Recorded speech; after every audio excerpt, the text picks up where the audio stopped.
My name is Jake, and I never believed in the supernatural. That all changed when I moved to Ravenwood, a small, fog-shrouded city with a dark history. I had come for a new job, eager to start fresh, but Ravenwood had other plans for me. The first thing I noticed about Ravenwood was the oppressive atmosphere. The fog never seemed to lift, and the streets were always deserted, even in broad daylight. The locals were polite but distant, their eyes filled with unspoken fears. I rented a small apartment in an old building on the edge of the city. The landlord, a frail old man named Mr. Whitaker, warned me to stay indoors after dark. "Why?" I asked, curiosity getting the better of me. Mr. Whitaker's eyes narrowed. "This city has its secrets. It's best not to go looking for them." I shrugged off his warning, chalking it up to small-town superstition. But that night, as I lay in bed, I heard strange sounds outside, whispers, shuffling footsteps, and the occasional distant scream. I told myself it was just my imagination and forced myself to sleep. The next day at work, I couldn't shake the feeling of unease. My colleagues seemed friendly enough, but there was a palpable tension in the air. During lunch, I overheard a conversation between two co-workers, Laura and Ben. "Did you hear about the disappearance last night?" Laura whispered. "Another one?" Ben replied, his face pale. "That's the third this month." My curiosity piqued. I approached them. "What's going on?" Laura and Ben exchanged worried glances. "People have been disappearing," Laura explained. "They vanish without a trace, and the police haven't been able to find any leads." "Maybe they just left town," I suggested. Ben shook his head. "No, it's something more sinister. My friend disappeared last month. He was happy here, had no reason to leave." That night, I decided to break Mr. Whitaker's rule. I needed to know what was happening in Ravenwood. Armed with a flashlight and a sense of determination, I ventured into the foggy streets. The city was eerily silent. The fog seemed to swallow all sound, and the buildings loomed like dark sentinels. I walked for what felt like hours, my footsteps echoing off the cobblestones. Just as I was about to turn back, I heard it, a faint, rhythmic chanting coming from an alleyway. I followed the sound, my heart pounding in my chest. The alley was narrow and dark, and at the end of it, I saw a group of figures gathered in a circle. They wore long, dark robes, and their faces were hidden by hoods. In the center of the circle was a stone altar, and on it lay a struggling figure, bound and gagged. I gasped and stepped back, my flashlight flickering.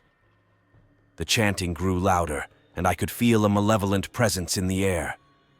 Before I could react, one of the robed figures turned and spotted me. "Get him!" a voice hissed. Panic surged through me as I turned and ran, the sounds of footsteps chasing me through the fog. I twisted and turned through the labyrinthine streets, my breath coming in ragged gasps. I didn't dare look back. Just when I thought I had lost them, I stumbled into a dead-end alley. The footsteps were getting closer. Desperate, I looked around for a place to hide. I spotted a loose grate in the ground and pried it open, slipping into the darkness below just as the robed figures entered the alley. I found myself in a damp, musty tunnel. I crawled through the narrow passage, trying to stay as quiet as possible. The tunnel seemed to go on forever, but eventually I emerged into a hidden chamber beneath the city. The chamber was filled with ancient symbols and artifacts, and at its center was a large, ominous stone tablet. I approached the tablet and saw that it was covered in strange, glowing runes. As I studied the runes, a voice echoed in my mind. "Release us." I stumbled back, horrified.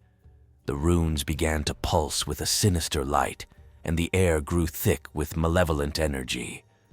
I realized that the disappearances, the chanting, and the strange happenings were all connected to whatever was sealed within this tablet. I had to get out of there. I retraced my steps through the tunnel and emerged back onto the streets. The robed figures were nowhere to be seen, but I knew they wouldn't stop searching for me. I made it back to my apartment and barricaded the door, my mind racing. I had uncovered something ancient and evil, something that had been lurking beneath Ravenwood for centuries. I knew that I couldn't stay silent. The people of Ravenwood needed to know the truth. The next day, I gathered as much evidence as I could and went to the local authorities. At first, they were skeptical, but when I showed them the photos and recordings I had taken, their faces grew grim.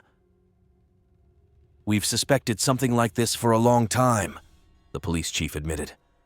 "But we never had any proof. With my help, the authorities raided the underground chamber and arrested the cultists. The stone tablet was taken into custody, and experts began studying the runes in an attempt to understand and neutralize the dark power they contained. Ravenwood began to change after that. The fog started to lift, and the oppressive atmosphere slowly dissipated.